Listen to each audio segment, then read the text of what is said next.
Bacaan dari kitab kedua Samuel. Ketika kembali sesudah memukul kalah orang-orang Amalek, Daud tinggal 2 hari di Ziklag. Maka datanglah pada hari ketiga seorang tentara dari pihak Saul dengan pakaian terkoyak-koyak dan tanah di atas kepala. Ketika sampai kepada Daud, sujudlah ia ke tanah dan menyembah. Bertanyalah Daud kepadanya, "Dari manakah engkau?" Jawabnya, "Aku lolos dari tentara Israel." Bertanyalah pula Daud kepadanya, "Apakah yang terjadi? Coba ceritakan kepadaku." Jawabnya, "Rakyat telah melarikan diri dari pertempuran. Bukan saja banyak rakyat yang gugur dan mati, malah Saul dan Yonatan, anaknya, juga sudah mati." Maka Daud memegang pakaiannya dan mengoyakkannya. Dan semua orang yang menyertai dia berbuat demikian juga. Mereka meratap, menangis, dan berpuasa sampai matahari terbenam. Karena Saul, karena Yonatan, anaknya, karena umat Tuhan, dan karena kaum Israel. Sebab mereka telah gugur oleh pedang. Kebanggaanmu, hai Israel, mati terbunuh di bukit-bukitmu. Sudah gugurlah para pahlawan, Saul dan Yonatan, orang-orang yang dicintai dan yang ramah. Dalam hidup dan matinya tidak terpisah. Mereka lebih cepat dari burung raja wali, mereka lebih kuat daripada singa. Hai anak-anak perempuan Israel, menangislah karena Saul, yang mendandani kamu dengan pakaian mewah dari kain kirmisi, yang menyematkan perhiasan emas pada pakaianmu. Sungguh, sudah gugurlah para pahlawan di tengah pertempuran. Yonatan mati terbunuh di bukit-bukitmu. Sedih hatiku karena engkau, saudaraku Yonatan. Engkau sangat ramah kepadaku. Bagiku, cintamu lebih ajaib daripada cinta perempuan. Betapa gugur para pahlawan dan musnahlah senjata-senjata perang. Demikianlah sabda Tuhan. Syukur kepada Allah. Buatlah wajah-Mu bersinar, ya Tuhan, maka kami akan selamat. Buatlah wajah-Mu bersinar ya Tuhan, maka kami akan selamat. Hai Gembala Israel, pasanglah telingamu, dengarkanlah kami. Engkau yang menggiring Yusuf sebagai kawanan, engkau yang duduk di atas para kerub. Tampillah bersinar di depan Efraim, Benyamin, dan Manasye. Bangkitlah keperkasaanmu, dan datanglah menyelamatkan kami. Buatlah wajah-Mu bersinar ya Tuhan, maka kami akan selamat. Tuhan, Allah semesta alam, berapa lama lagi murka-Mu menyala, sekalipun umat-Mu berdoa. Mereka Kau beri makan ratapan, dan Kau beri minum air mata berlimpah. Engkau menjadikan kami pangkal sengketa para tetangga, dan para musuh mengolok-olok kami. Buatlah wajah-Mu bersinar ya Tuhan, maka kami akan selamat.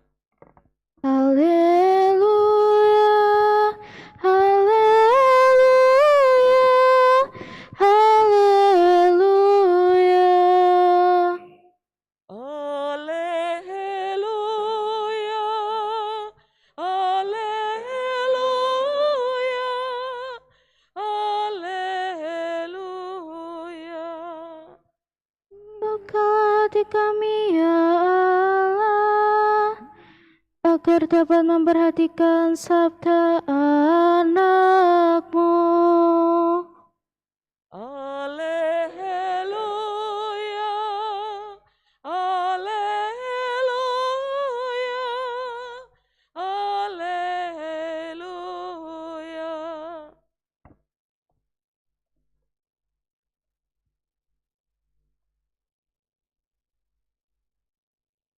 Tuhan bersamamu. dan bersama rohmu. Inilah Injil suci menurut Markus. Dimuliakanlah Tuhan.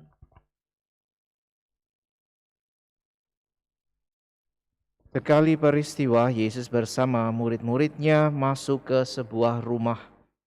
Maka datanglah orang banyak berkerumun pula, sehingga makan pun mereka tidak dapat.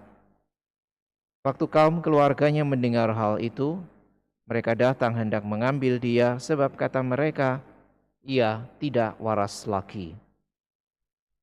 Demikianlah sabda Tuhan. Terpujilah Kristus.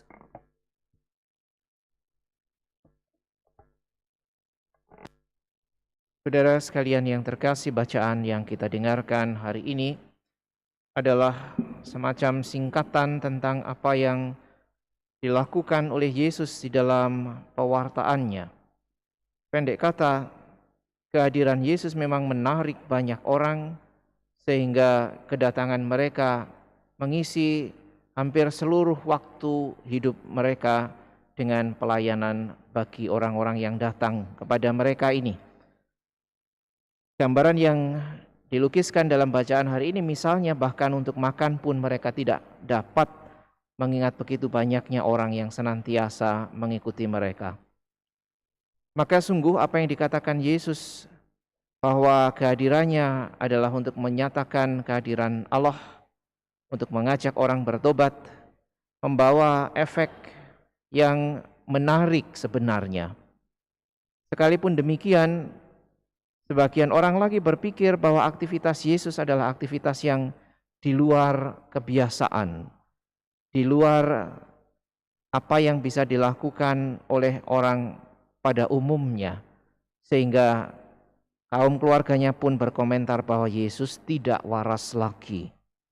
Saudara sekalian yang terkasih, kalau orang mengikuti kehendak Allah, memang tidak jarang lingkungan sekitarnya tidak bisa memahami dengan segera atau mungkin menerima dan bahkan misalnya menganggap itu sebagai sesuatu yang memang harus dilakukan oleh Yesus. Dianggap tidak waras, dengan kata lain sebetulnya apa yang dilakukan oleh Yesus mungkin melampaui ukuran-ukuran yang biasa. Bahwa kehadiran dan pelayanan adalah kehadiran dan pelayanan yang total, yang mungkin bagi banyak orang, misalnya orang Farisi, menjadi ketidakwajaran. Maka apa yang dianggap tidak wajar ini justru sebetulnya menunjukkan keseriusan Allah.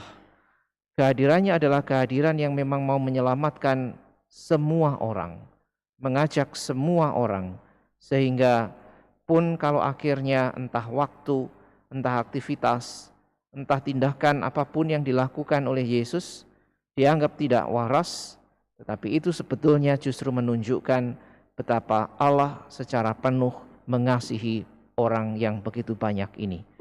Mari kita sungguh belajar dari apa yang dihadirkan dalam kisah ini, bahwa mengikuti Tuhan kerap kali memang membawa kita pada situasi-situasi yang bagi kebanyakan orang mungkin dianggap tidak wajar. Tidak wajar bukan karena gila, tetapi justru tidak wajar karena menurut ukuran dunia menjadi sesuatu yang luar biasa, yang bahkan mungkin orang merasa tidak perlu sebegitunya. Kita diajak seperti Allah yang serius mengasihi kita, untuk juga balik mengasihi Allah secara serius. Juga kalau misalnya menurut ukuran-ukuran dunia dianggap sudah di luar kebiasaan. Bukan karena gila, tetapi kita mau serius dan total seperti Allah yang mengasihi dengan kita secara serius dan total.